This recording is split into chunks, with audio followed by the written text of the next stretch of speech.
우리가 수요일마다 지금 고린도후서죠. 고린도후서를 보고 있는데 오늘 고린도후서 5장 차례가 이렇게 됐습니다. 우리 고린도후서 5장에는 하늘에 있는 영원한 집, 하늘의 영원한 집, 그리고 그리스도의 심판대 앞에 우리가 다 선다. 그리스도의 심판대 이런 이야기가 오늘 이렇게 나옵니다. 그래서 하늘에 있는 영원한 집 하니까 언뜻 생각할 때 뭐 천국 이야기할 수 있지만 오늘 또 뭐 말씀 속에서 보겠지만은 그 하늘의 영원한 집 그 또 내용이 그 뭐죠 이렇게 부활한 육체를 말한다는 그런 것을 우리가 배울 수 있고요. 그리고 이제 우리 모두 크리스찬들의 그리스도의 심판 때 선다는 그런 어떤 그런 어떤 내용들 우리가 보게 이렇게 될 것입니다. 그래서 벌써 우리가 고린도후서 5장을 보고 이렇게 있는데요. 지금 2장부터 5장 7장까지는 우리가 바울의 어떤 사역과 사도직에 대한 설명 그 부분을 우리가 계속 이렇게 보고 있다는 것을 이렇게 기억하고 오늘 말씀을 이렇게 보면 이렇게 좋겠습니다. 사도 바울 우리가 2장에서의 그리스도의 향기 그리고 3장에서 뭐요? 새 언약의 일꾼 그리고 지난주에는 뭐요? 질그릇에 담은 보배 우리가 지금 우리와 같은 깨지기 쉬운 연약한 우리 질그릇에 좀 보배를 담았다. 보배 대신 예수 그리스도를 담았다. 그런 이야기가 지금 우리가 지난주까지 했죠. 그런데 지난주 후반에 뭘 했어요? 우리가 사도 바울이 복음을 전하는데 우겨쌈을 당하고 답답한 일을 당하고 박해를 받고 거꾸로팀을 당한다. 이거 엄청 이게 예수 그리스도를 믿는 믿음의 삶이 복음을 전파하는 삶이 너무 쉽지 않다라는 거예요. 그런데 지난주에 뭐로 끝났어요? 하나님께서 예수 그리스도를 살리신 하나님께서 다시 살리신다는 그 부활 이야기로 끝났다는 것을 우리가 기억을 이렇게 할 것입니다. 그래서 아무리 답답한 일이 우겨싸움을 당해도 우리는 주님께서 살리실 것이다, 보호하실 것이다, 지키실 것이다. 그런 이야기의 연장성산에서 이제 16절 내가 그렇기 때문에 낙심하지 않아요 하면서 이제 4장 후반부와 이제 5장까지 전반부까지인데요. 같은 어떤 맥락이라서 보도록 이렇게 하겠습니다. 먼저 이렇게 4장입니다. 16절 18절 읽겠습니다. 시작. 그러므로 우리가 낙심하지 아니하나니 우리의 겉사람은 낡아지나 우리의 속사람은 날로 새로워지는도다. 이는 우리가 잠시 환난에 경한 것이 지극히 크고 영원한 영광에 중한 것을 우리에게 이루기 때문이라. 우리가 주목하는 것은 보이는 것이 아니요 보이지 않는 것이니 보이는 것은 일시적인 것이요 보이지 않는 것은 영원함이라. 바울이 이제 복음 전하면서 우겨쌈과 거꾸로뜨림과 이 박해 이런 그 고난 가운데에서의 그래도 끊임없이 나아가는 그 소망, 이 부활 소망이 있기 때문에 바울은 말하는 거 16절에 그러므로 우리가 뭐 하지 않는다? 낙심하지 않는다. 왜? 이것이 끝이 아니니까. 그래서 고통 가운데 고난 가운데도 박해 가운데도 바울이 복음을 계속 전해요. 안 전해요? 계속해서 전해 가는 것이지요. 바울이 그 예수 믿기 전과 후에 이 달라진 그 부분들, 그게 뭐가 달라졌지? 우리의 겉사람은 뭐예요? 낡아져. 겉사람은 우리가 뭐 육체라고 생각하면 될 것 같고 쉽게. 근데 우리의 속사람은 날로 뭐 한다? 새로워져. 낡아지는 게 있고 새로워지는 거. 우리가 뭐 육체는 뭐 우리가 나이 들면 계속해서 낡아져 가는다. 이렇게 쉽게 생각하면 되고. 그런데 시간이 지날수록 우리 안에 있는 이 영적인 영역, 이 속사람, 영의 사람은 뭐예요? 더 어떻게 돼요? 날로 새로워지는 거예요. 그러니까 우리는 지금 우리 자신의 몸은 시간이 지날수록 또 노화되지만은 영은 시간이 지날수록 뭐예요? 강화가 되는 것이죠. 그것을 날로 뭐해진다? 새로워진다, 새롭게 된다. 우리의 속사람은 뭐겠습니까? 영이겠죠. 영혼이겠죠. 영혼, 보이지 않는 영혼, 육체, 겉사람, 속사람, 영혼. 우리의 영혼은 성령으로 거듭난 우리의 영혼은 속사람은 날로 새로워진다. 어떻게 새로워져요? 자꾸 새로워지고 성장하려면 뭘 먹어야 돼요? 하나님의 말씀을 먹어야죠. 그리고 또 계속 뭐 해야 돼요? 기도와서 하나님을 의지하고 하나님과 동행하는 삶을 살아야 되겠죠. 그렇다고 또 넘어져도 뭐 하면 돼요? 회개하면서 새로워져가고 계속 성장하고 자라야 되는데 죄로 말미암아 다시 다운되고 죄로 말미암아 다운되는 그거를 다시 회개함으로 말미암아 다시 새롭게 다시 새롭게 다시 새롭게. 그게 어쨌든 계속 시간이 지나면서 더 하나님 안에서의 속사람이 강건해지고 더 새롭게 되어지는 우리의 속사람이라는 것을 지금 사도 바울이 가르쳐 주고 이렇게 있죠. 정말 이 속사람의 이 영역이 무엇인지, 이 겉사람과 그 영역이 무엇인지를 지금 아주 쉽게 비교해서 설명을 17, 18절에 설명을 하고 있죠. 우리가 잠시 받는 환난에 경한 것. 사도 바울은 지금 정말 별의별 고난을 복음 전하면서 다 받았던 것을 나중에 권도서에 설명을 더 구체적으로 이렇게 합니다. 정말 받을 수 있는 고난 다 받은 것 같아요, 사도 바울이. 그런데 이 땅에서 그 환난을, 이 고난을 잠시 받는 거라고 설명하고 있어요. 잠시 받은 환난, 그것이 경한 것이다. 그런데 우리에게는 뭐가 있다? 사도 바울의 미래, 소망. 바울은 어떤 소망 가운데 이렇게 복음을 전해요? 지극히 크고 뭐가 있다? 잠시가 아니라 영원한 뭐가요? 영광이 있다. 그건 가벼운 거고 이거는 무거운, 엄청난 거. 지극히 크고 영원한 영광이 있다. 이걸 바라보고 간다. 이게 바울의 소망이다. 고난 중에도 이것을 소망한다. 우리가 주목하는 것은 보이는 것이 아니라 세상은 보이는 것을 쫓아가죠. 보이는 것이 아니요 보이지 않는 것이다. 우리 크리스찬 교회의 성도는 소망하는 것이 보이는 것이 아니라는 거예요. 우리가 주목하는 것은 바라보는 것은 세상 사람처럼 이렇게 보는 관점이 틀리죠. 보이는 것은 뭐예요?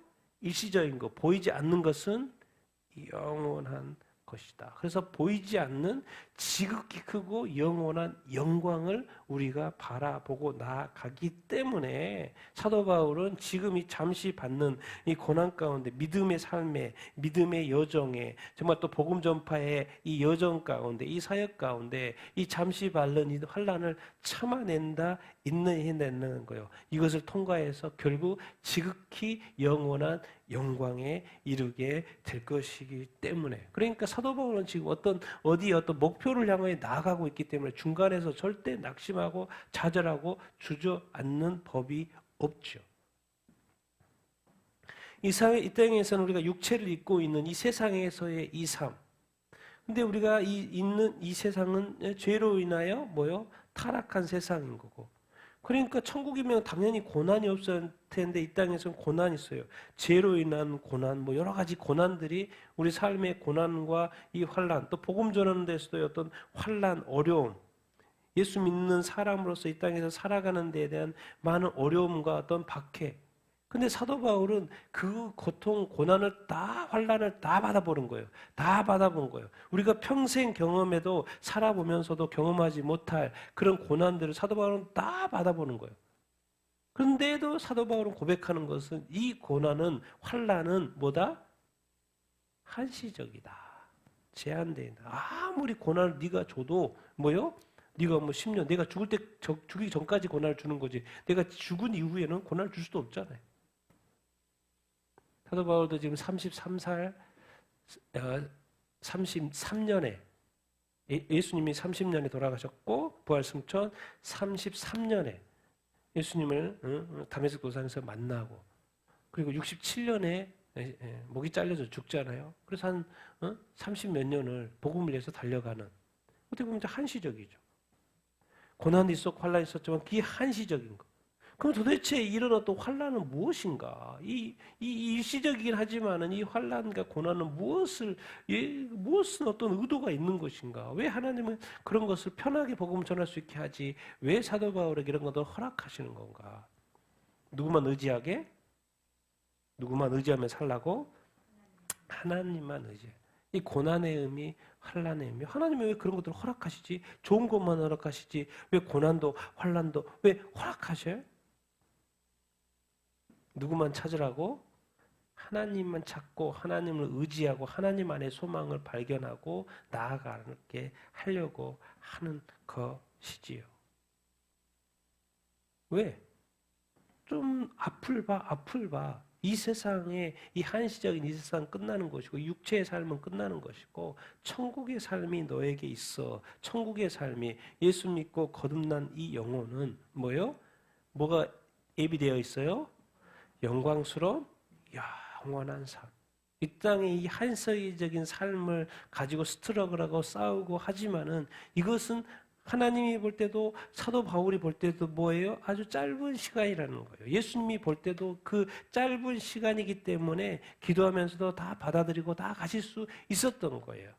뭘 바라보는 거? 예수님도 사도 바울도 뭘 바라보는 거예요?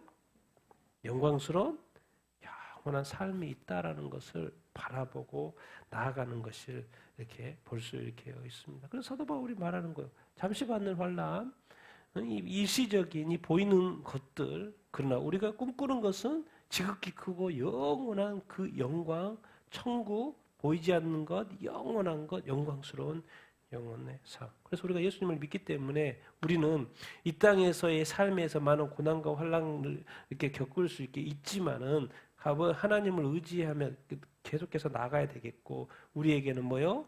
영광스러운 영원한 삶이 예비되어 있다, 안 예비되어 있다? 예비되어 있다. 그래서 기억하고 우리가 사도 바울이 지금 말하는 것처럼 낙심하지 말고 계속해서 우리의 믿음의 삶을 살아가야 될 줄로 믿습니다. 삶의 여정 가운데 끝까지 하나님을 찾고 의지하고 기도하고 나아가야 될 줄로 이렇게 믿습니다. 우리의 삶은 보이지 않지만 소망이 있는 삶이고 천국을 향한 그런 어떤 삶인 것을 기억하며 사는 여러분들 다 되기를 예수님의 이름으로 축원드립니다. 그러면서 이제 5장에 와서 이런 어떤 장막집, 영원한 집에 대해서 비교하면서 같은 맥락으로 갑니다. 지금 같은 맥락인데 다시 1, 2절 같이 한번 읽겠습니다. 시작. 만일 땅에 있는 우리의 장막집이 무너지면 하늘에 속한 건물 곧 사람의 손으로 지은 것이 아니요 하늘들에 있는 영원한 집에 우리에게 있는 줄 아느니라. 우리가 이 장막 안에서 신음하면서 하늘로부터 내려오는 우리 집으로 옷 덧입기를 간절히 사모하노라. 아멘. 이제 제가 번역을 원어에 좀 더 각각했다는 것을 기억하시고 약간씩 다를 수 있어요. 우리 번역에는 하늘이라고 되는데 사실 원어상은 복수로 되어 있습니다. 하늘들의 영원한 집. 이런 건물이라는 개념을 우리 개정판에는 없는데 원래는 빌딩으로 되어 이렇게 있거든요. 그리고 영원한 집이라고 해서는 또 하우스로 되어 있고 그래서 약간씩 바꾼 그런 부분을 감안하시고 자, 만일 땅에 있는 우리의 장막집이 무너지면 땅에 있는 우리의 장막집, 우리가 살고 있는 집, 장막이니까 텐트를 말하는 거다. 사도 바울은 지금 이 항상 복음을 전하면서 그 직업이 있었죠. 텐트 만드는 집, 이 장막집, 텐트 만드는 집. 이스라엘 백성 광야에서 텐트에서 살았죠. 일시적인 거죠. 정착지가 아니죠. 가나안 땅이 정착지인 거고. 항상 이동하는 광야의 삶에 이 장막집, 땅에 있는 우리의 그 천막집이 무너지면 하나님께 속한 건물이 있다는 거예요. 사람의 손으로 지은 것이 아니고 하늘에 있어요. 이건 또 하늘에 속한 뭐한 집? 영원한 집이 누구한테? 우리에게. 우리는 지금 여기서 사도 바울 또 고린도 교회 말하는 거죠. 교회 성도들에게 말하는 거죠. 하늘의 영원한 집인데 그것은 사람의 손으로 지을 수도 있는 것도 아니고 하나님께 속한 것이다. 그런 이야기를 하고 있고 우리가 이 장막 안에 이 텐트 안에서 뭐 한다? 신음하고 텐트 안에서 지금 사도 바울도 복음 전하면서 막 고생하고 막 살고 있잖아요. 우리가 예수 믿고 살아가고 이 땅에서 주어진 삶을 살아가는데 신음하죠. 여러 가지 일들이 생기니까 걱정 근심도 있고 신음도 하고 아버지한테 부르짖기도 하고 평안하지가 않을 때도 많고 그래서 이 땅에서 이 장막 안에서 살 때 신음하면서 살아요. 그런데 우리가 사모하는 게 있어요. 하늘로부터 내려오는 우리의 집, 영원한 집. 그 하늘에 우리의 집을 뭐 하기를 원한다? 옷 덧입기를 간절히 사모한다. 간절히 그런 어떤 사모한다. 사실 이제 사도 바울이 여기서 말하는 건 집 이야기하는 것 같은데 집 이야기하는 게 아니고 앞에서 계속 부활 이야기 했잖아요. 그걸 이야기하는 거예요. 여기서 땅에 있는 장막집은 우리가 언뜻 생각할 때 이제 1차적으로 천막이고 사도 바울도 천막 만드는 일을 하고 있었고 직업이 그렇잖아요. 광야의 삶에 있던 광야에 쳤던 그 이스라엘 백성의 천막, 우리 삶에 있어서의 천막과 같은 일시적인 이 천막집. 근데 여기서 이제 사도 바울이 비유하는 것은 뭐예요? 육신을 말하는 거예요. 우리 육체. 우리가 죽을 육체. 그러면 이 하늘의 영원한 집은 뭐겠습니까? 하늘에 있는 영원한 집. 언뜻 볼 때 이제 천국이라고 우리가 이제 1차적으로 생각해요. 천국은 영생이고 천국이라고 할 수 있지만 사도 바울은 여기서 이제 무엇을 말하는 거예요? 여기서는 죽을 육체지만 여기는 부활의 몸, 부활체, 그것을 이렇게 말을 이렇게 하고 이렇게 있는 것이에요. 우리가 이 땅에서의 육체를 입고 엄청나게 고생하며 환난 가운데 신음하면서 살아가고 이렇게 있죠. 육체를 뭐 벗을 수가 없잖아요. 죽어야지 벗는 거니까. 여기서 살아가는 이 육체적인 이 삶 가운데 우리가 신음하며 살지라도 우리가 하늘로부터 내려오는 우리의 집, 영원한 집, 이 부활체, 덧입기를 원하는다. 주님 재림하시면 우리가 부활체 몸을 입게 되잖아요. 그 부활체 몸을 꿈꾸는 거예요. 사도 바울은 간절히 뭐예요? 사모하는 거예요. 사도 바울은 사실 삼층천까지 경험한 한 천국에 갔다 온 사람 아닙니까? 천국에 어마어마한 것을 다 본 사람들이에요. 사도 바울, 하나님 예수님도 천국에 있다가 이렇게 왔기 때문에 이 땅의 삶을 살아가는 것이고 제자들도 사도들도 그 주님과 3년 동안 동행했기 때문에 그들이 성령 받고 그 사역의 어떤 순교의 길까지 순교자의 그 자리까지 갈 수 있던 것이고 사도 바울은 지금 이 주님이 직접 만나본 사람이에요. 삼층전까지 경험해 본 사람이에요. 하늘의 신비를 본 사람입니다. 비밀을 아는 사람이에요. 그러니까 이 땅에서 복음을 전하고 육신을 가지고 고통 가운데 있어도 늘 무엇을 향하여 소망하면서 살아요? 우리는 뭐 할 것이다? 부활할 것이다. 우리는 뭐 할 것이다? 부활할 것이다. 내 몸은 지금 고통 가운데 주님 내가 사역하는데 몸이 좀 힘든 것 같아요. 이 몸을 좀 새롭게 고쳐주십시오. 근데 주님 뭐라 그래요? 내 은혜가 내게 족하다. 3번 기도했는데 응답해요? 안 해요? 안 해요. 그것이 뭐 안젤이지 뭔지 뭐 여러 가지 설이 있지만 주님은 그것을 고쳐줘 안 고쳐줘요? 고쳐주지 않아요. 내 은혜가 내게 족하다. 그리고 끝. 더 이상 구하지 말라는 거예요. 그걸 구하지도 않죠. 그리고 그것을 달고 죽을 때까지 목이 배에 순교할 때까지 가는 거예요. 왜? 주님이 응답이 있었으니까. 그래서 끊임없이 그럼에도 불구하고 끊임없이 가는 거예요. 그런 것도 다 끝나 안 끝나? 끝난다는 거예요. 사도 바울은 부활의 몸을 입을 거라는 것을 그 덧입을 거라는 것을 알고 있어요. 그래서 신음하면서도 간절히 사모하면서 이 길을 가는 거죠. 하나님께 속한 하늘들에 속한 영원한 그 집, 부활체 소망. 우리 예수 믿는 사람들은 주님 그 마지막 나팔에 주님 부르실 때 뭐예요? 다 부활의 몸으로 바뀐다라는 건 그런 소망을 가지고 있잖아요. 사도 바울이 지금 그것을 설명을 이렇게 하고 이렇게 있습니다. 우리 다 부활의 몸을 입게 될 줄로 믿습니다. 믿음 안에 꼭 다 그렇게 돼야 되겠지요. 그러면서 만약 우리가 그렇게 옷을 입혀진다면 이런 이야기 하죠. 3, 4절 시작. 만약 우리가 그렇게 옷 입혀진다면 우리는 벌거벗은 채 발견되지 아니하리라. 이는 이 장막 안에 있는 우리가 짐을 진 것 같이 신음하는 것은 벗으려는 것이 아니라 오히려 덧입으려는 것이니 죽을 것이 생명에 의하여 삼켜지게 하려 함이라. 만일 우리가 그렇게 옷 입혀진다면 옷을 덧입기를 원한다 그랬죠. 뭐예요? 육체의 부활의 몸으로 우리가 입혀진다면 우리는 벌거벗은 채 뭐하지 않는 것이다? 발견돼. 벌거벗은 채로 옷을 활랑 벗고 있으면은 맨몸이 되면 부끄럽잖아요. 수치스럽잖아요. 그런데 다시 몸을 입기 때문에 수치스러운 게 없겠죠. 벌거벗지 않게 되는 것이죠. 그러면서 이거 왜 그러냐면 이 장막 안에 우리의 몸, 육체 안에 이 장막 안에 있는 우리가 짐을 진 것 같이 앞에 신음한다 그랬죠. 이제 짐을 짓는 것 같이 엄청나게 무거운 짐을 이 땅에서의 삶을 지고 가잖아요. 그러니까 이게 힘들어. 그러니까 당연히 신음소리가 나죠. 막 쌕쌕거리면서 가요. 힘들게 가요. 신음하면서 가요. 왜? 짐을 졌기 때문에. 무거우니까. 우리에게 모든 짐이 있어요. 육체를 가지고 짐을 지고 가고 있는 이 삶이 신음하는 삶인 거예요. 그런데 이것이 벗으려는 것이 아니라 오히려 뭐 하는 것이다? 덧입으려는 것이다? 덧입으려는 것이다? 뭔 말이지? 설명을 하죠. 죽을 것이 뭐에 의해서? 생명에 의해서 뭐하게? 삼켜지는 거. 우리의 육체의 몸은 죽게 되죠. 이제 우리의 부활의 몸은 뭐예요?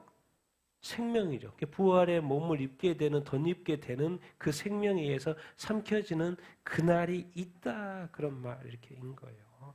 여기서 이제 부활체 몸을 계속 이야기하는 거예요. 우리 고린도전서 15장 이런 말씀이 있죠. 같이 읽겠습니다. 시작. 이 썩을 것이 썩지 아니함을 입고 이 죽을 것이 죽지 않음을 입을 때에는 사망을 삼키고 이기리라. 우리 육체의 삶은 다 사망에 이르게 되죠. 그러나 우리가 이 썩을 것이 썩지 않음을 입는다? 죽을 것이 죽지 않음을 입는다? 언제 입어요? 예수님이 다시 오실 때. 그때는 사망에 삼키고 뭐가 이긴다? 이긴다. 사망을 삼키는 건 뭐예요? 부활이죠. 부활. 그러니까 우리가 부활할 때 주님이 재림하시고 부활할 때 우리 썩은 것, 우리 죽을 것, 죽은 것, 이미 죽은 사람은 죽은 것, 썩어버린 것, 그거 다시 다 썩지 않으로 다 우리의 부활은 육체의 부활입니다. 육체의 부활이에요. 육체의 부활. 썩지 않고 또 죽지 않은 것으로 다시 부활하게 되니까 당연히 사망의 끝, 이기게 되는 그런 말씀을 이렇게 하고 있어요. 우리가 그렇게 옷을 입혀지면 이걸 근데 왜 부끄러운 이야기를 이렇게 하는 거냐면 만약에 부활의 주님이 딱 이제 오셔 재림하셔가지고 부활의 몸을 입은 사람이 있고 입지 못한 사람이 있을 거 아니에요. 근데 부활의 몸을 입지 못한 사람은 이제 무슨 꼴이 되는 거예요? 여기 설명으로는 벌거벗은 꼴이 되는 거예요. 그러니까 부활의 몸을 입지 못한 사람 벌거벗은 것처럼 뭘 당할 거예요? 수치를 당할 거예요. 그런데 그 옷을 입혀지면 어떻게 되는 거예요? 부활의 몸을 입은 사람이 있을 거 아니에요. 예수 그리스도께서 재림하실 때 부활의 몸을 입은 사람은 있을 거 아니에요. 부활의 몸을 덧입은 사람은 있을 거 아니에요. 그러니까 부활의 몸을 다시 입었으니까 이것은 벌거벗은 것이 아니죠. 왜? 새 옷을 부활의 몸을 다시 입었으니까. 그러니까 예수님이 재림하셨고 부활의 몸을 입었으니까 뭐가 시작되는 거예요? 뭐가 시작이 돼요? 영생이 시작이 돼요. 그러니까 그것은 뭐 수치스러운 게 아니고 뭐예요? 영광스러운 게 되는 것이죠. 지금 사도 바울이 지금 이걸 꿈꾸는 거예요.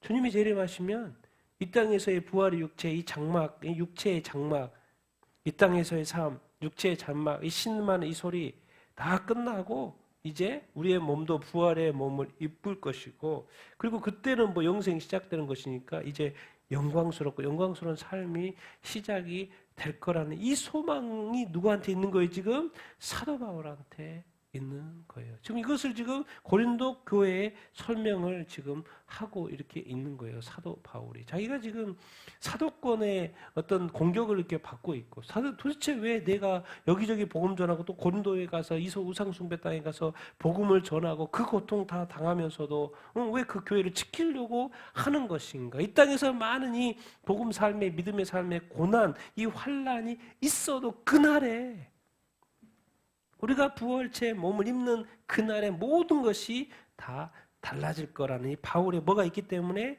소망함이 있기 때문에 그러니까 이 땅에서 우리가 삶을 살아가는 데 있어서 우리가 늘 낙심해도 너무 낙심하지 말고 좌절해도 너무 좌절할 필요가 없어요. 제가 서두에 이야기 예배 시작하기 서두에 했던 거지 이 땅의 삶은 이 100%의 5 정도 10 정도밖에 안 돼요. 앞으로 우리에게 남을 더 큰 삶이 시간들이 남아 이렇게 있다고요. 그러니까 우리가 육체의 삶에 육체를 가지고 사는 이 신음하는 삶, 이 죽을 것 같은 이 삶, 썩어가는 이 삶의 생명에 의해서 부활의 몸으로 삼켜질 거라는 그때를 언제요? 주님의 부활. 주님이 재림하실 때. 요즘에 주님이 재림의 때가 가까웠다고 하잖아요. 그러니까 그때까지 우리가 소망을 가지고 주님의 재림 소망을 가지고 또 우리에게는 부활 소망을 가지고 끝까지 믿음의 여정을 가야 되지 않겠습니까?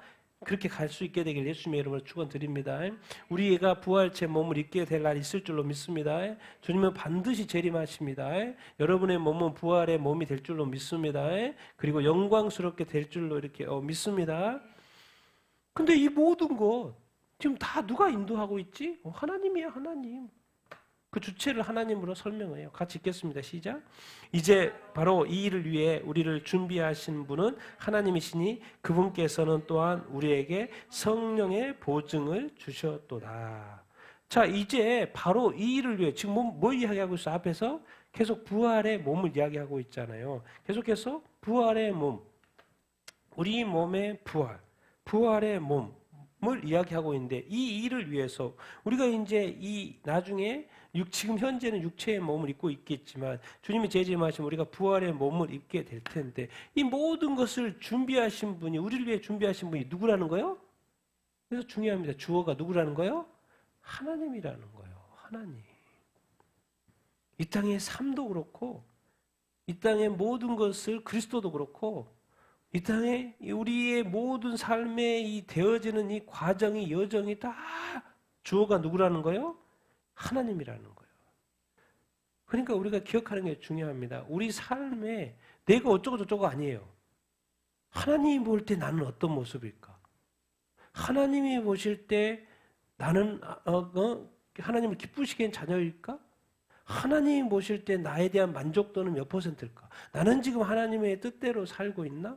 나는 하나님을 기쁘시게 하는 살고 있나? 하나님을 나는 제대로 믿고 있게 있나? 나의 주어를 자꾸 하나님으로 바꿔야 됩니다. 이 모든 세상의 일들도 이 부활의 몸, 부활조차도 다 뭐예요? 우리에게 부활의 몸을 주시는데 그 주어가 누구다? 하나님이고.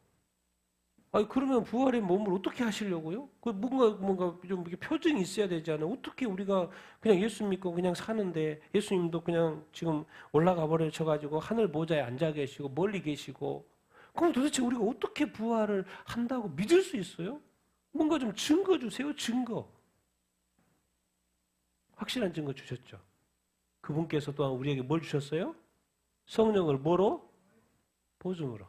네 안에 성령이 있는 것이 바로 네가 부활의 몸을 입게 될 거라는 증거야. 그러니까 성령은 그러니까 우리가 정말 여러 가지로 생각을 할 수 있죠. 성령으로 우리가 거듭나요, 안 거듭나요? 거듭나서 영적인 존재가 되고 우리 안에 성령님이 거하시고 하나님의 성전, 성령의 전으로서 우리가 살아가는 것 같지만 또 이 하나님의 입장에서의 성령은 뭐예요? 우리 부활의 몸에 뭐예요? 보증이에요. 우리가 거기까지 이해하고 살고 있죠. 그것을 설명하는 거예요. 오늘 성령에 대한 이야기, 우리가 잘 아는 구절들이죠. 우리 세 구절 같이 한번 읽겠습니다. 시작. 너희 안에 착한 일을 시작하신 이가 그리스도 예수의 날까지 이루실 줄을 우리가 확신하노라. 그가 또한 우리에게 인치시고 보증으로 우리의 마음에 성령을 주셨느니라. 예수를 죽은 자 가운데서 살리신 이의 영이 너희 안에 거하시면 그리스도 예수를 죽은 자 가운데서 살리신 이가 너희 안에 거하시는 그의 영으로 말미암아 너희 죽을 몸도 살리시리라. 아멘. 이제 바로 이 일을 위하여 우리를 준비하신 분은 누구다? 하나님이다. 너희 안에 착한 일을 시작하시는 분이 누구예요? 하나님이죠. 우리의 구원을 시작하신 분 누구예요? 하나님이에요. 하나님. 하나님이 세상을 이처럼 사랑하사 독생자를 우리에게 주셔가지고 우리를 구원하실 그 주어는 하나님이라고. 하나님은 사랑하셨기 때문에 이 일들이 진행이 되는 거예요. 내 삶에 지금도 이렇게 생명이 보존되고 지금 살아가고 있는 것은 하나님이 나를 사랑하기 때문에. 우리 안에 착한 일을 시작하신 이가 그리스도 예수 나름 재림이겠죠. 그리스도 예수의 날까지 이루실 줄을 하나님이 내 안에 나를 구원하시고 내 안에서 역사하시는 그 일들을 시작하신 그 하나님이 나를 어떻게 사용하실지 모르고 나를 어떻게 인도하실지 모르고 나를 통하여 어떤 일을 이루게 하시고 또 어떤 영광을 받으실지 모르겠지만 내 안에서 그 착한 일을 구원의 역사를 시작하신 그 하나님께서 주님 다시 오실 그날까지 우리가 생명 붙어 있는 그날까지 죽기 전에 그 이루실 줄을 뭐한다? 확신한다. 그 주어 내 안에 착한 일을 나를 구원하신 착한 일을 하신 그 하나님께서 그리스도의 날까지 우리를 지키신다 안 지키신다? 지키시고 인도하신다. 그리고 의심할까 봐 걱정할까 봐 염려할까 봐 그 하나님이 우리에게 뭐 하시고 인치시고 뭐로? 보증으로 우리 마음에 누굴 줬어요? 성을 줬어요. 먼저는 누굴 줬어요? 예수 그리스도. 예수 그리스도를 이 땅에 보내셔서 인간을 보내셔서 십자가에 못 박혀 죽게 하시고 그래서 예수 그리스도를 통해서 하나님의 나라를 이루시더니 이제는 뭔가 보증이 필요하니까 뭔가 확실하게 해야 되잖아요. 도장을 찍어야 되잖아요. 그렇지. 그래야지 우리도 뭐 안심하고 살 거 아니에요. 예수님이 2000년 전에 오셨다가 그냥 충천하셔 가버려서 하나님 우편에 앉아 계시니까 뭐 볼 수가 없잖아요. 보이지도 않고. 근데 그 확실한 분이 누구라는 거예요? 하나님이 보내신 성령이라는 거. 그것이 성령이 우리 안에 있는 걸 인치신 거. 그것이 뭐라는 거예요? 보증, 보증이라는 건 갑집을 하는 거예요. 갑집을 하는 거죠. 보증금을 내는 거예요. 저거는 내 거, 내가 돈을 냈기 때문에 첫 할보금, 첫 두 번째 내는 거. 내가 냈어, 이제 이미. 이 시작을 한 거예요. 누가? 하나님이. 예수 믿는 자에게 성령을 주시는 거. 언제까지? 부활의 날, 주님 재림하실 때까지. 그러니까 예수를 죽은 자 가운데 살리신, 예수를 부활시키신 하나님의 영이, 하나님의 영, 성령이 우리 안에 있으면 하나님의 성전이고 우리가 성령의 전이라고 그러잖아요. 그리스도 예수를 죽은 자 가운데 살리셔서 예수를 죽은 자 가운데 살리신 분이 누구예요? 하나님이죠. 그 하나님이 우리 안에 거하시는 누구? 성령으로 말미암아서 우리가 죽을 몸이잖아요. 이 지금 육체를 가지고 있고 신음하는 육체를 가지고 있잖아요. 이 육체 이게 전부가 아니라는 거예요. 이 육체가 지금은 신음하고 있지만 약하지만 질병도 많고 뭐가 이렇게 아프기도 하고 이 죽을 몸을 다시 뭐한다? 살린다. 근데 놀랍게도 너희 안에 거하신 누구로 말미암아? 그의 영. 그의 영은 누구예요? 성령으로 말미암아. 성령 안에서 우리 안에서 은사 주고 사역해 하시는 그런 그 부분도 있지만 주님이 재림하실 때의 관점에서 보면은 뭐예요? 우리가 사람이 죽잖아요. 그리고 많은 사람이 2000년 동안 그리스도를 믿고 죽었잖아요. 그 죽은 자의 이 죽은 몸에 이미 죽은 몸에 이 죽을 몸을 다시 뭐 할 거라는 거예요? 살리실 거라는 거예요. 뭐로 인해서? 우리 안에 거하시는 그의 영 누구? 성령으로서. 그러니까 성령 안에 성령이 우리가 부활하는 데 있어서 성령이 우리에게 필요해 안 필요해요? 반드시 필요하다는 거예요. 반드시 필요한 거예요. 뭐야? 그것이 보증이라는 거예요. 인쳤다는 거예요. 그래서 성령을 우리 인치는 것은 마지막 때를 위한 인침이기도 한 거예요. 우리의 부활을 위한 인침이기도 한 거예요. 성령이 지금 우리가 사도 바울이 그런 우리가 지금 장막집을 가지고 이 땅에 복음의 사역을 하고 뭐 복음의 사역 뭐 천국에 가서 합니까? 이 땅에서만 하지. 주님 오시기 전까지만 하는 것이고 이 주님이 오시기 전까지의 이 복음 사역 모든 민족의 복음을 전하는 그 일, 한영 이웃 사랑, 이 복음의 전파 그리고 주님 다시 오시면 우리가 부활의 그 몸, 이제 마지막 때 그 삶, 그때에서의 우리의 부활의 몸. 근데 그것이 성령도 2000년 전에 교회의 사역의 시작이지만은 주님이 다시 오실 그 마지막 날에도 우리 부활의 몸을 입는 데 있어서의 누가 필요하다? 성령님이 필요하다는 거예요. 그러니까 교회의 성령님이 떠나거나 예수 믿는 자 안에서의 성령이 떠난다는 건 아주 큰일입니다. 부활의 몸을 입는 것과 관련해서. 그래서 우리는 성령을 끝까지 붙들어야 합니다. 만약에 2000년 전에 우리가 있었다면 예수님을 끝까지 붙들고 끝까지 쫓아갔어야 했던 것처럼 우리가 지금은 누구를 쫓아야 돼? 예수님은 이제 하늘 보좌에 계시니까 이 땅에 와 계시는 누구? 또 우리 안에 계시는 성령님을 뭐예요? 끝까지 붙들어야 되는 거죠. 그 성령 안에 살아야 되고 성령의 인도하심을 받고 성령의 충만을 받고 성령이 원하시는 뜻을 성령 안에서 정말 하나님의 나라를 우리가 이루어 가야죠. 그만큼 성령이 우리 안에 중요하다. 바울이 말하는 거예요. 이제 이 부활의 몸을 위하여서 하나님께서 우리에게 뭘 주셨다? 성령을 주셨다. 그러니까 늘 성령 안에서. 사도 바울, 구약에서의 다윗이 죄를 짓고 나서 바세바가 그 죄를 짓고 나서 가장 기도했던 그 부분이 뭐예요? 내 안에서 뭘 거두지 말라는 거예요? 성령을 거두지 말라는 거예요.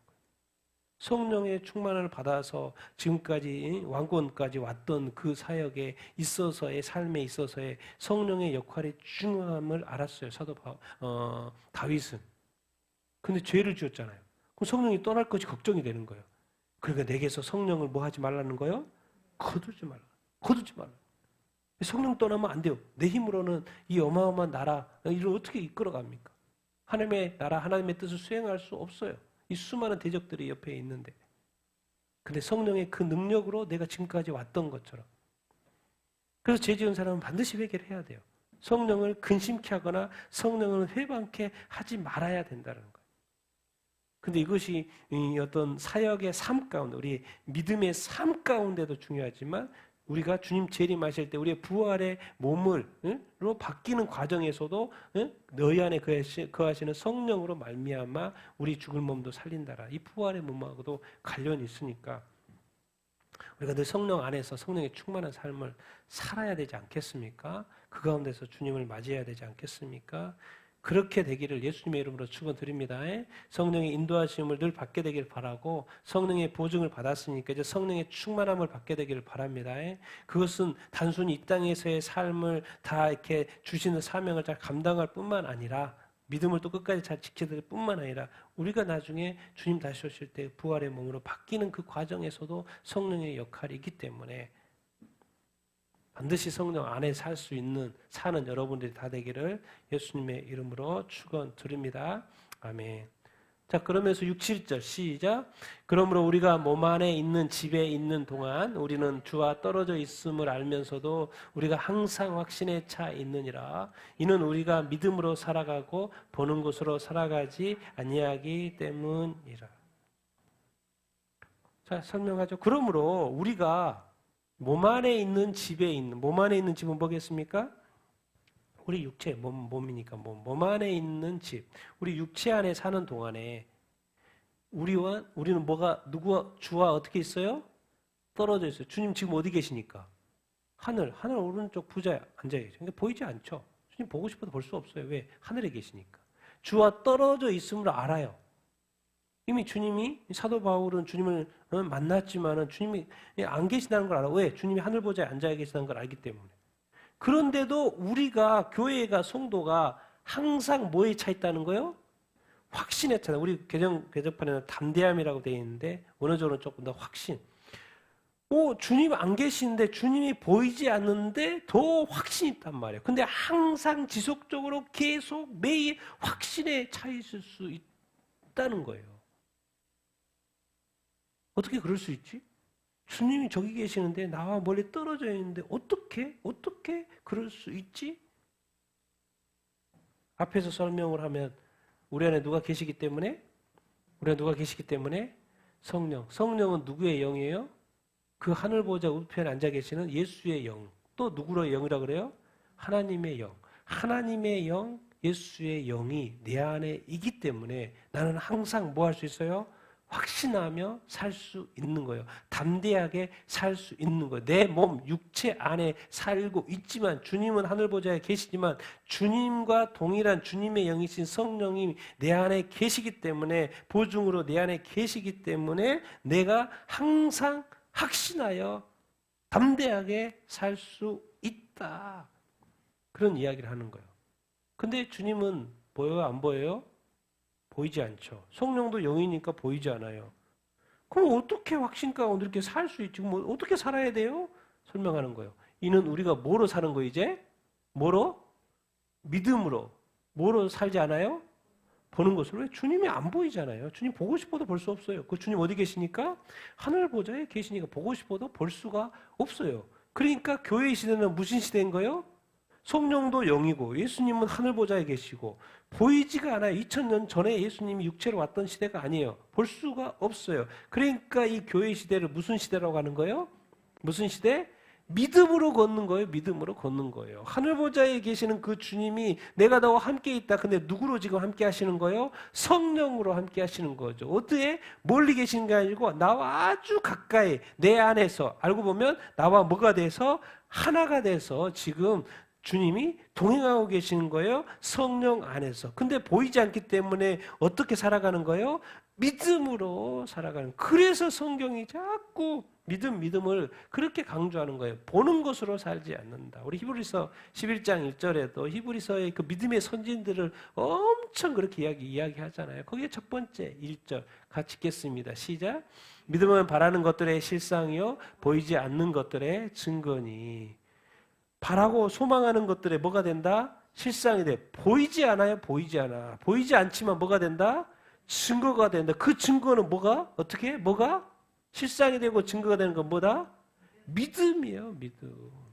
믿음으로 살아가는 거. 이 땅의 삶은 믿음으로 살아가는 거예요. 이걸 좀 더 정리해보면 이렇게 되겠죠. 같이 한번 읽어보겠습니다. 시작. 우리가 육신을 가지고 살지만 궁극적으로 부활의 몸으로 변화될 것을 성령 안에서 믿음으로 확신하며 살자.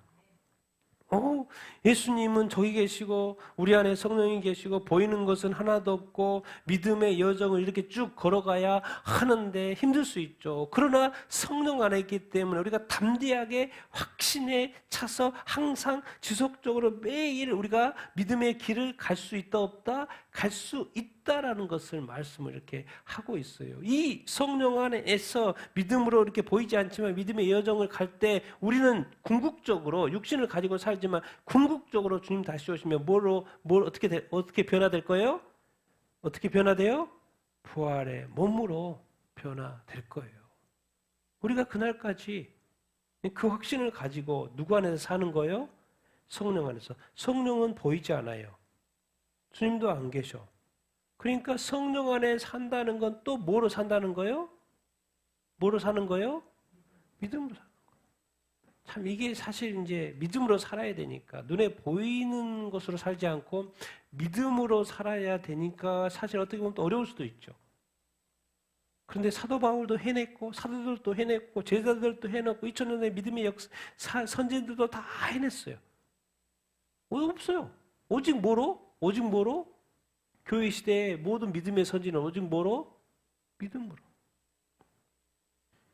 그러고 보면 성령이 우리 안에 계시니까 우리도 믿음으로 항상 확신 있는 삶을 살 수 있다 없다? 살 수 있다라는 것을 기억하십시오.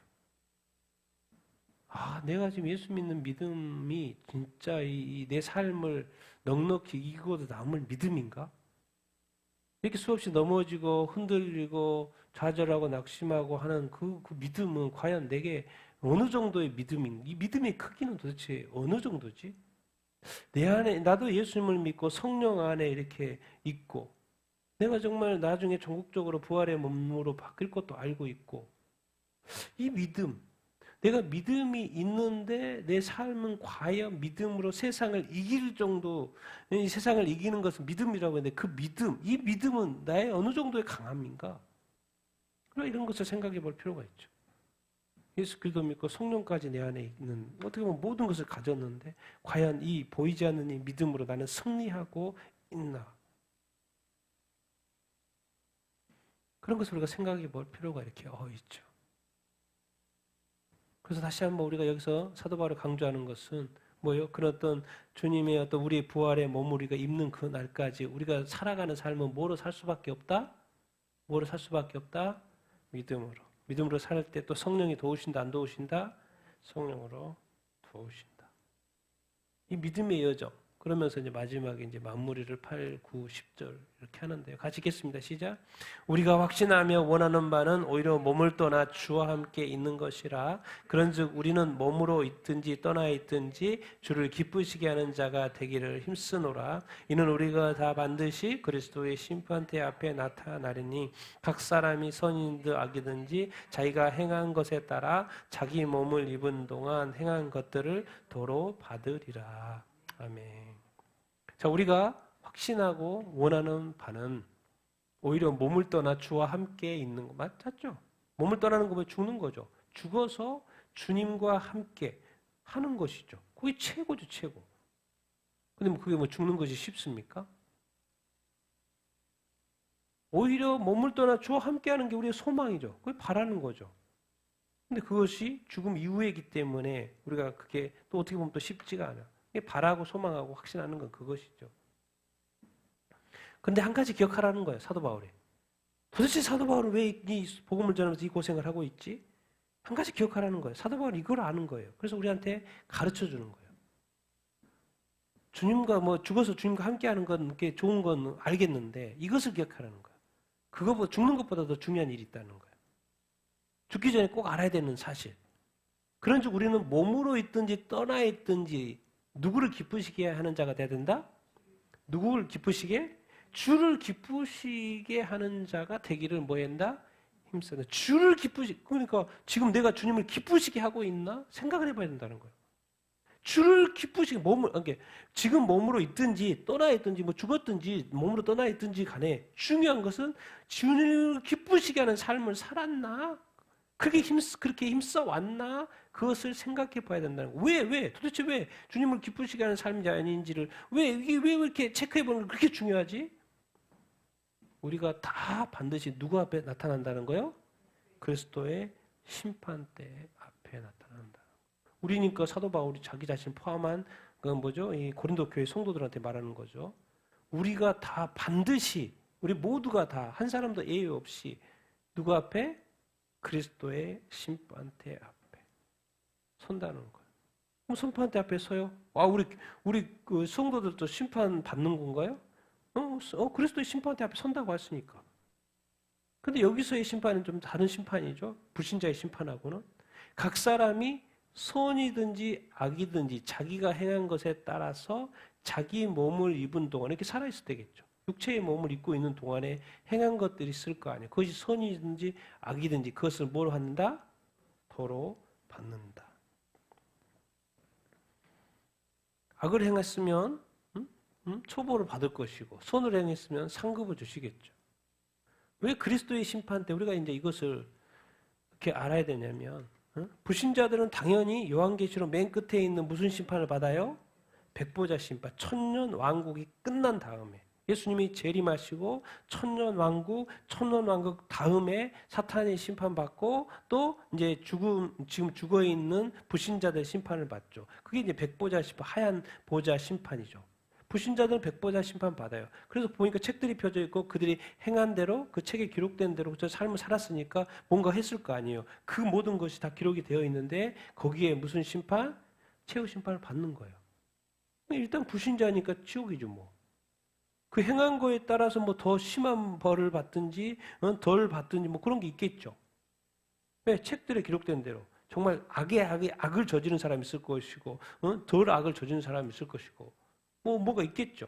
책들이 다 뭐 각자 기록된 게 틀릴 테니까. 그렇지만 결국 불신자들은 지옥 형벌인 거고 뭐예요? 영원히 벌받는 최후 심판. 근데 이제 오늘 본문에서 가르쳐 주는 것은 성도들의 심판, 교회의 심판에 대해서 이야기해요. 교회 심판이라기보다는 약간 재판. 여기는 뭐 심판 개념이야, 재판 개념으로. 뭐요? 성도들도 그리스도의 심판대 앞에 서요, 안 서요? 선다는 거예요. 예수 믿는 건 잠깐이잖아요. 그리고 10년을 믿고 20년을 믿고 30년을 믿고 40년을 믿고 지금 뭐 믿음 생활 50년 한 사람도 있어요. 그리스도 앞에 서서 그리스도의 심판대 앞에서 뭘 계산한다는 거예요?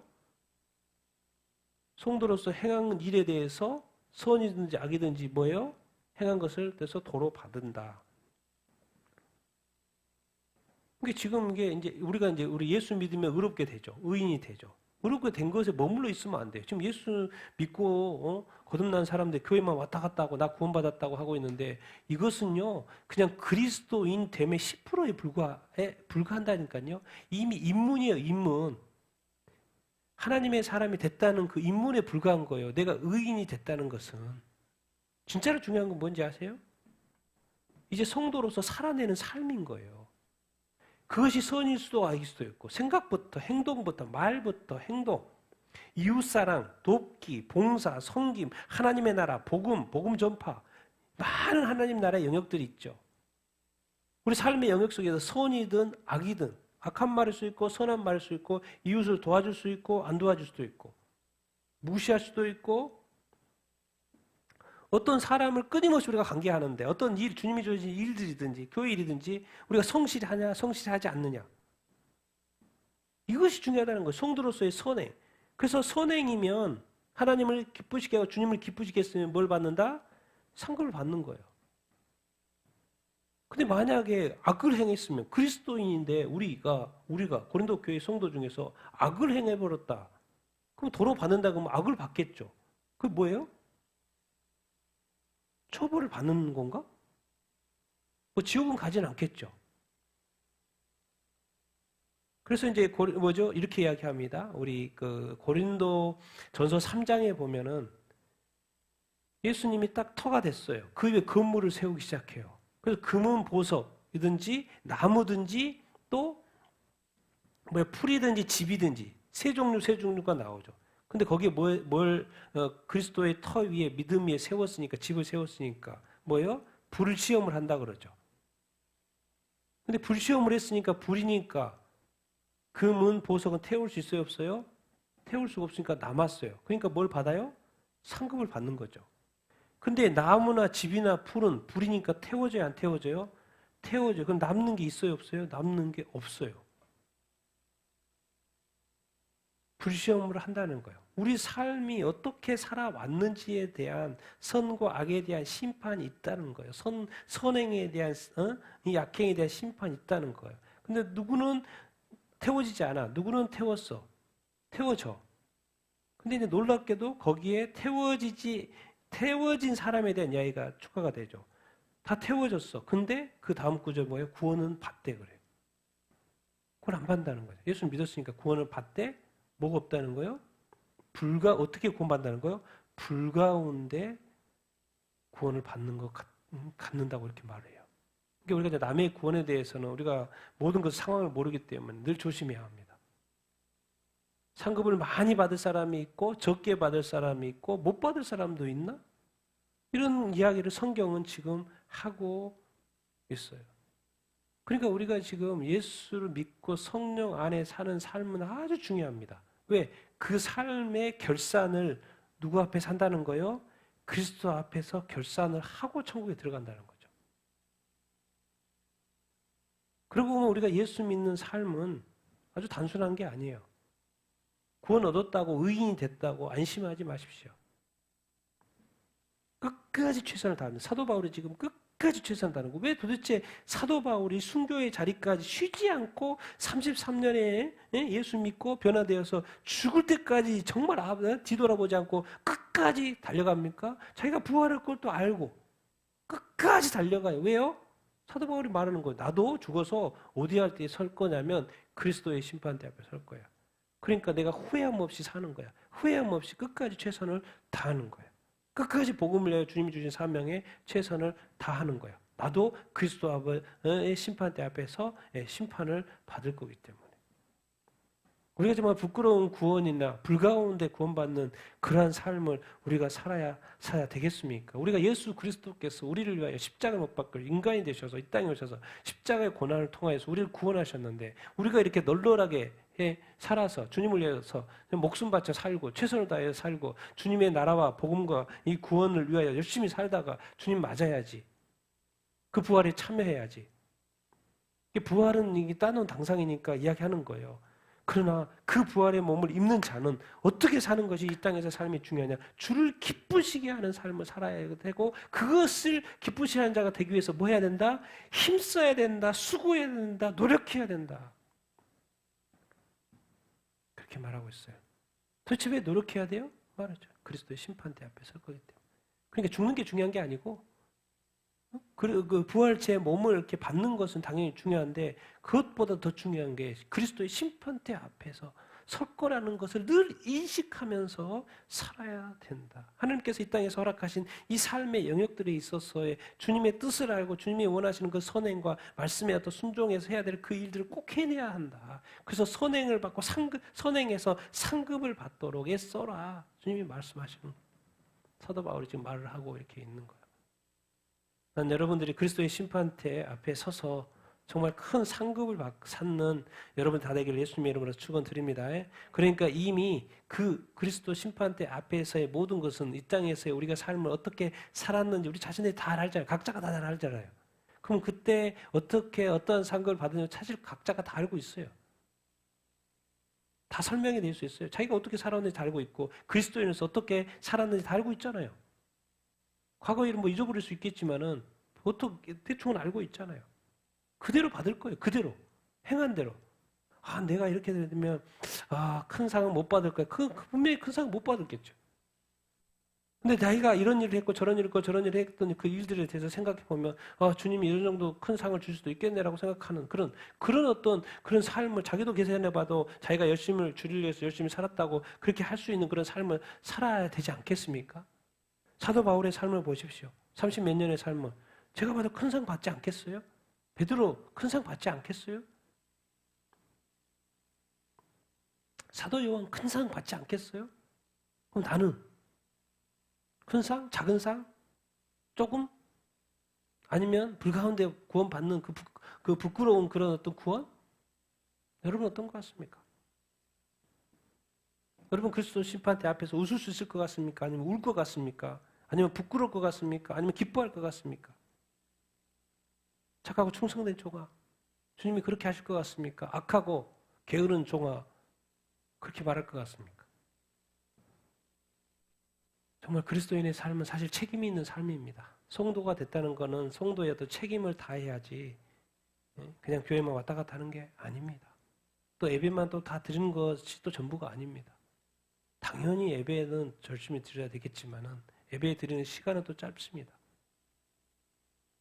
평소의 삶이 이 모든 이 선행의 그 일들이 다 평소의 삶하고 관련이 되어 있고 주중에 삶하고 관련이 되어 있습니다. 당연히 뭐 교회 있을 때도 마찬가지지만 우리 삶은 어느 것 하나 간과할 수 있는 것이 없고 소홀히 할 수 있는 것이 없습니다. 늘 주님을 위하여 최선을 다하여 또 하나님의 나라와 의를 구하여 하나님의 뜻을 위하여 여러분들 늘 최선을 다하게 되기를 바라고 사랑할 수 있을 때 사랑하고 또 선행할 수 있을 때 선행할 수 있는 삶을 살게 되기를 예수님의 이름으로 축원드립니다. 내가 매일 주님을 기쁘시게 하는 삶은 내가 오늘 주님을 기쁘시게 하는 삶을 살았나? 아, 오늘 이렇게 그렇게 하지 못했다면 내일은 더 주님을 기쁘시게 하는 삶을 살아야지. 그렇게 더 다짐하고 또 노력하고 순종하고 또 그렇게 트라이하고 도전하는 선행을 또 많이 쌓는 여러분의 삶이 되기를 예수님의 이름으로 축원드립니다. 그래서 절대로 정말 우리가 부활의 몸을 입을 것이고 또 그리스도 심판대 앞에 섰을 때 주님께 정말 기쁘시게 하고 영광 드리는 그런 어떤 시간이 되기를 예수님의 이름으로 축원드립니다.